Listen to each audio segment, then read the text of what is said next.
56 ദിവസം മാത്രം പ്രായമുള്ള പിള്ളേരുടെ ഒരു പാർട്ടിയെ ആർക്കാണ് ഭയം?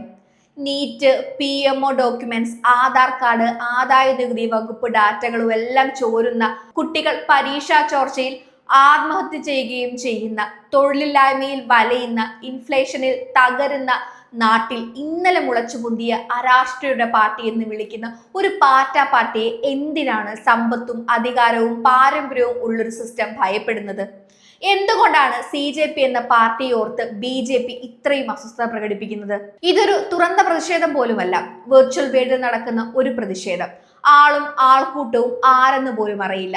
എന്നിട്ടും എന്തിനാണ് എക്സിലൂടെയും മറ്റും CJPയുടെ അക്കൗണ്ടുകൾ പിന്തുടർന്ന് പൂട്ടിക്കെട്ടാൻ ശ്രമിക്കുന്നത്? ദളിത് വിഷയങ്ങളിൽ CJPയുടെ നിലപാട് തേടുന്നു ചിലർ. അതിന് പിന്നാലെ ഫൗണ്ടറായിട്ടുള്ള അഭിജിത്തിനെ ജാതി പറഞ്ഞ് അധിക്ഷേപിക്കുന്നു. പാറ്റകളെ എല്ലാം കൊല്ലുമെന്ന് ഭീഷണി മുഴക്കി കോക്രോച്ച് പാർട്ടിയെ വെല്ലുവിളിച്ച് പുതിയ പാർട്ടി രൂപം കൊള്ളുന്നു OJP. അലസരെന്നും അസ്വസ്ഥരെന്നും അനാർക്കിസ്റ്റുകളെന്നും നിരന്തരം അപമാനിക്കുന്ന ഒരു നാട്ടിലെ യുവജനതയെ ഭയക്കുകയാണ് നമ്മുടെ ഭരണകൂടം. നേപ്പാളിലും ബംഗ്ലാദേശിലുമെല്ലാം അസ്വസ്ഥരായ ജനങ്ങളാൽ ഭരണകൂടം ചോദ്യം ചെയ്യപ്പെട്ടതിന്റെ ഓർമ്മയാകാം ഒരു പക്ഷേ ദേശീയ സുരക്ഷയെയും പരമാധികാരത്തെയും ബാധിക്കുന്നുവെന്ന കാരണത്താൽ പാർട്ടിയും അതിന്റെ അണികളായ യുവരക്തങ്ങളെയും ഇത്രമേൽ ഭരണകൂടം ഭയക്കുന്നതിലേക്ക് നയിക്കുന്നത്. അവരെ കോക്രോച്ച് പാർട്ടിയെ വിടാതെ ഇങ്ങനെ കേന്ദ്രം പിടിക്കുന്നതിനും കാരണം വ്യക്തമായ പ്രത്യയശാസ്ത്രങ്ങളില്ലാത്ത, അടിസ്ഥാനപരമായി അജണ്ടകളില്ലാത്ത ഒരു പാർട്ടി. ചീഫ് ജസ്റ്റിസിന്റെ പരാമർശങ്ങളിൽ നൊന്ത യുവജനങ്ങൾ ഒരു തമാശയായി തുടങ്ങിയ ആക്ഷേപഹാസ്യ കൂട്ടായ്മയും പ്രതിഷേധവും അതാണ് CJP. എന്നാൽ മണിക്കൂറുകൾക്കുള്ളിൽ അത് തരംഗമാവുന്നു. ആ തരംഗം അതിവേഗത്തിൽ പടർന്നുകൊണ്ടിരിക്കുന്നു. മില്യൺ കണക്കിന് ആളുകളാണ് ഓരോ ദിവസവും ഫോളോവേഴ്സായി കൂടുന്നത്. ഇന്ത്യയിൽ എത്ര കാലമായി പല അഴിമതികളും തിരിമറികളും നടക്കുന്നു. തൊഴിലില്ലായ്മ അതിന്റെ ഏറ്റവും പീക്കിലാണ്. എന്നിട്ടും അതിനെതിരെ തെരുവിലിറങ്ങാൻ യുവാക്കളില്ലല്ലോ എന്ന് കരുതിയവർക്ക് തെറ്റി. സിസ്റ്റത്തിനോട് പ്രതിഷേധമില്ലാതിരുന്നിട്ടല്ല അവർ ശബ്ദമുയർത്താതിരുന്നത്. സോഷ്യൽ മീഡിയ PR വർക്കുകളും അൽഗോരിതങ്ങളും ഒന്നും യുവജനതയുടെ ദുരന്തങ്ങളെ കുറിച്ച് സ്വയം വിലയിരുത്തുന്നതിൽ നിന്ന് അവരെ പിന്തിരിപ്പിച്ചിട്ടില്ല എന്നും അവർ അത്രമാത്രം ഫ്രസ്ട്രേറ്റഡ് ആയിരുന്നു എന്നും ഒരു തുടക്കത്തിന് അവർ കാത്തിരിക്കുകയായിരുന്നു എന്നുമാണ് ഈ പുതിയ മുന്നേറ്റം തെളിയിക്കുന്നത്. യുവാക്കൾക്ക് ഇവിടെ നടക്കുന്ന കാര്യങ്ങളോടും ഭരണകൂടത്തോടും കടുത്ത പ്രതിഷേധങ്ങളുണ്ട്. അതാണിപ്പോൾ വെർച്വൽ ലോകത്തിലൂടെ ആണെങ്കിലും പുറത്തു വന്നിരിക്കുന്നത്. കേന്ദ്ര സർക്കാരും മോദി അനുകൂലികളും എല്ലാം അതിനെ പ്രതിപക്ഷത്തിന്റെ ഒത്താശയോടുകൂടിയുള്ള വെറും ഓൺലൈൻ ഗിമിക്കായി മാത്രം തള്ളിക്കളയുന്നു. അഭിജിത്ത് ദീപ്കയുടെ പഴയ AAP ബന്ധം ചൂണ്ടിക്കാണിച്ചു. അത് താഴെത്തട്ടിലുള്ള ജനകീയ പ്രസ്ഥാനമല്ലാത്തതിനാൽ ഡിജിറ്റൽ ലോകത്ത് വന്നതുപോലെ തന്നെ വേഗത്തിൽ ഇല്ലാതെ ആകുമെന്നും എല്ലാം വാദിക്കുന്നു. സോഷ്യൽ മീഡിയ ഹാൻഡിലുകൾ ഹാക്ക് ചെയ്യപ്പെടുന്നു, അക്കൗണ്ടുകൾ പൂട്ടിക്കുന്നു. എന്തിന്? സ്ഥാപക നേതാവായിട്ടുള്ള അഭിജിത്തിനെതിരെ, അയാളുടെ കുടുംബത്തിനെതിരെയും വധഭീഷണികളും കൊലവിളികളും നടക്കുന്നു. പണം വാങ്ങി അക്കൗണ്ട് ഡിലീറ്റ് ചെയ്യാനും മാതാപിതാക്കളെ അടക്കം ആക്രമിക്കുമെന്നും പറയുന്നു. ജാതി ചോദിച്ചും അയാളെ ജാതീയമായും അധിക്ഷേപിക്കുകയും ചെയ്യുന്നു. എന്നിട്ടും ഒരിക്കലും ഒത്തൊരു എതിരാളിയാണെന്ന് പോലും കരുതാത്ത ഡിജിറ്റൽ പാർട്ടിയായ CJPയിലെ ഫോളോവേഴ്സിന്റെ എണ്ണം നിലവിലെ രാഷ്ട്രീയ പാർട്ടികളായിട്ടുള്ള BJPക്ക് തലവേദന ആവുകയാണ്. എങ്ങനെയാണത്? എക്സ് അക്കൗണ്ടിലൂടെ അതിനെ പിന്തുടർന്ന് ബാൻ ചെയ്യാൻ തയ്യാറാവുന്നത് എന്തുകൊണ്ടായിരിക്കാം? ദേശവിരുദ്ധരാണ് ഈ പാറ്റാക്കൂട്ടമെന്നാണ് ഭരണകൂടത്തിന്റെ, അതിന്റെ അനുകൂലികളുടെ വാദം. എന്നാൽ അത് മാത്രമല്ല കാര്യം. യഥാർത്ഥ കാരണം അറിയണമെങ്കിൽ കുറച്ചു വർഷം പിന്നോട്ട് നടക്കണം. കേന്ദ്ര സർക്കാരിനെതിരെ, അഴിമതിക്കെതിരെ വൻ ജനകീയ മുന്നേറ്റം നടന്നത് നമ്മൾ ആരും മറന്നു കാണില്ല. അന്ന് വരെ ഭരിച്ചിരുന്ന UPA സർക്കാരിന്റെ അന്ത്യം കുറിച്ചത് അണ്ണാ ഹസാരെയുടെ നേതൃത്വത്തിൽ നടന്ന ഒരു സമരമായിരുന്നു. ആ ബഹുജന മുന്നേറ്റത്തിൽ നിന്നാണ് ഇന്നത്തെ ആം ആദ്മി പാർട്ടി ഉദയം ചെയ്യുന്നത്. എന്തിന്? BJP സർക്കാർ അധികാരത്തിൽ വരാൻ പോലും കാരണമായതിൽ ആ സമരത്തിലുള്ള പങ്ക് ചെറുതല്ല. ഇനി ആ സമരത്തിൽ ആരൊക്കെയായിരുന്നു പങ്കെടുത്തിരുന്നത് എന്ന് നോക്കാം. പിന്തുണച്ചിരുന്നത് ആരാണ്?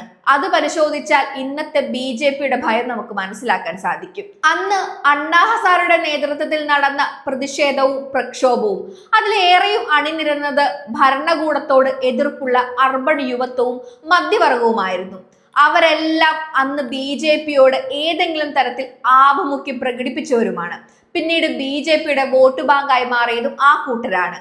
ഇനി ഇപ്പോഴത്തെ CJP പ്രതിഷേധത്തിലേക്ക് വന്നാൽ ആളില്ലാ കൂട്ടമെന്ന് പറയുമെങ്കിലും ഡിജിറ്റൽ ലോകത്തെ യുവത്വമാണത്. പ്രധാനമായും അർബൺ യുവത്വം. തൊഴിലില്ലായ്മയിൽ വലയുന്ന, രാഷ്ട്രീയ നിരാശ അനുഭവിക്കുന്ന മിഡിൽ ക്ലാസ് യുവാക്കളാണ് അതിലുള്ളത്. അങ്ങനെയെങ്കിൽ അവരുടെ വോട്ട് ബാങ്കാണ് ആ കാണുന്നത്. സ്വാഭാവികമായും BJPയുടെ വോട്ട് ബാങ്കിലുള്ളവരാണവർ. അവർ ഭരണകൂടത്തോട് എതിർപ്പറിയിക്കാൻ തുടങ്ങിയിരിക്കുന്നു. സ്വന്തം വോട്ട് ബാങ്കിൽ നിന്നും ഇത്തരത്തിലുണ്ടാവുന്ന എതിർപ്പുകളാണ് BJPയെ ശരിക്കും ഭയപ്പെടുത്തുന്നത്. നിലവിലെ തൊഴിലില്ലായ്മ, രാഷ്ട്രീയ അഴിമതി, ഭരണകൂട വീഴ്ചകൾ എന്നിവയ്ക്ക് എതിരെയുള്ള യുവാക്കളുടെ പ്രതിഷേധം. ഇൻസ്റ്റഗ്രാമിൽ മാത്രം ദശലക്ഷക്കണക്കിന് ഫോളോവേഴ്സ് നേടിയിട്ടുള്ള ഇവരുടെ പേജ് ഫോളോവേഴ്സിന്റെ എണ്ണത്തിൽ BJPയും കോൺഗ്രസും തുടങ്ങിയ പ്രമുഖ രാഷ്ട്രീയ പാർട്ടികളുടെ ഔദ്യോഗിക അക്കൗണ്ടുകളെ പോലും മറികടന്നുകൊണ്ടിരിക്കുകയാണ്.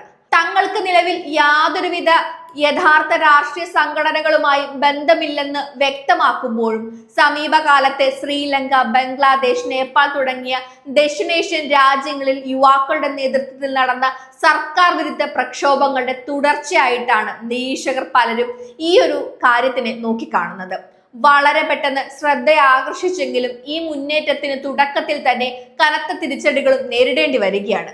നിയമപരമായ ആവശ്യങ്ങളെ തുടർന്ന് എന്ന ന്യായീകരണം നിരത്തി ഇന്ത്യയിൽ CJPയുടെ ഔദ്യോഗിക X അക്കൗണ്ട് മരവിപ്പിക്കപ്പെട്ടു. ഫേക്ക് അക്കൗണ്ടുകൾ വഴി CJP വിദേശ പണം വാങ്ങി ഇന്ത്യയെ നശിപ്പിക്കാനുള്ള നീക്കമാണ് നടത്തുന്നതെന്നും അതിന്റെ 2 കോടിയിൽ അധികം വരുന്ന ഫോളോവേഴ്സിന്റെ 49% പാകിസ്ഥാനിൽ നിന്നും 14% വീതം USA, ബംഗ്ലാദേശ് തുടങ്ങിയ ഇടങ്ങളിൽ നിന്നുമാണ് എന്ന തരത്തിലുള്ള കള്ളക്കണക്കുകൾ BJP യഥാർത്ഥ ഡേറ്റകളെ മറച്ചു വെച്ചുകൊണ്ട് പുറത്തേക്ക് വിട്ടിരുന്നു. എന്നാൽ ശരിക്കുമുള്ള റിയൽ ആയിട്ടുള്ള ഡേറ്റ CJPയും പങ്കുവെക്കുകയുണ്ടായി. അതിൽ നിന്ന് മനസ്സിലാകുന്നത് 94% ഇന്ത്യയിൽ നിന്നുള്ള ജനങ്ങൾ തന്നെയാണ് ഇവരുടെ പേജ് ഫോളോ ചെയ്തിരിക്കുന്നതെന്നാണ്. ഏകദേശം 1% മാത്രമാണ് അമേരിക്കയിൽ നിന്നും മറ്റുള്ള സംസ്ഥാനങ്ങളിൽ നിന്നും ഒക്കെയുള്ള പങ്ക്. യഥാർത്ഥ ഡേറ്റ പറയുന്നത് ഈ കണക്കാണ്. ഇത്തരത്തിലുള്ള പ്രചരണങ്ങൾ കൊടികുത്തി വാഴുമ്പോഴും ഈ പാർട്ടിയിലുള്ള ആളുകൾ പിന്നോട്ട് പോകുന്നില്ല. പുതിയ അക്കൗണ്ടുകളിലൂടെയും വെബ്സൈറ്റുകളിലൂടെയും അവർ പ്രതിഷേധം തുടരുകയാണ്. അനുരാഗ് കശ്യപും, ദിയ മിർസയും, വിശാൽ ടണ്ടലും അടക്കമുള്ള പ്രമുഖരുടെ പിന്തുണയോടെ അത് വളരുകയാണ്. നീറ്റ് ചോർച്ചയിൽ അലംഭാവം കാണിച്ച ഇന്ത്യയുടെ എഡ്യൂക്കേഷൻ മിനിസ്റ്റർ ആയിട്ടുള്ള ധർമ്മേന്ദ്ര പ്രധാന്റെ രാജിയാണ് അവർ മുന്നോട്ട് വെച്ചിട്ടുള്ള ആദ്യ ആവശ്യം. സമകാലീന ഇന്ത്യയുടെ യാഥാർത്ഥ്യങ്ങൾ ഇങ്ങനെയായിരിക്കെ CJP സമൂഹത്തിൽ എന്ത് മാറ്റമാണ് ഉണ്ടാക്കാൻ പോകുന്നതെന്ന് എല്ലാവരും ഉറ്റുനോക്കുകയാണ്. പലരും അഭിപ്രായപ്പെടുന്നത് പോലെ ഒരു ഓളം ഉണ്ടാക്കി വന്ന പടി പോകുന്ന ഒരു മുന്നേറ്റമായിരിക്കുമോ ഇത്? അതോ വലിയ പ്രതിഷേധ മുന്നേറ്റങ്ങൾക്കുള്ള ഒരു തുടക്കമായിരിക്കുമോ? അത് കാത്തിരുന്ന് കാണാം. രാജ്യത്തെ ഏറ്റവും ദരിദ്രരായ ജനങ്ങളാൽ ഭരണകൂടം ഖരാവോ ചെയ്യപ്പെടുവാൻ പോവുകയാണോ എന്ന് നമുക്ക് കാണാം.